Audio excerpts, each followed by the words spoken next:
جی کسی فدایینه بین گربوی جی باسکین دلیزان بیتلیل یا آزادی باندکن یا کرد یا کردستان بیتلیل یا آزادی باندکن یا کرد یا کردستان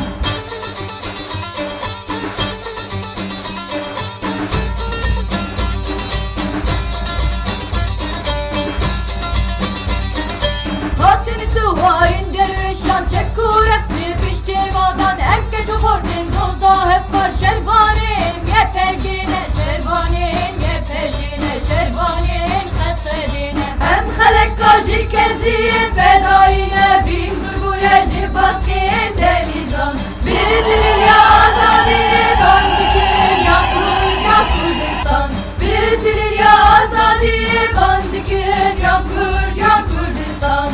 Düşevin taride, durunahiyan keziyan, bixwîna şehîdan, bitililên dayikan, bi coş û moralekî bihêza jina Kurd,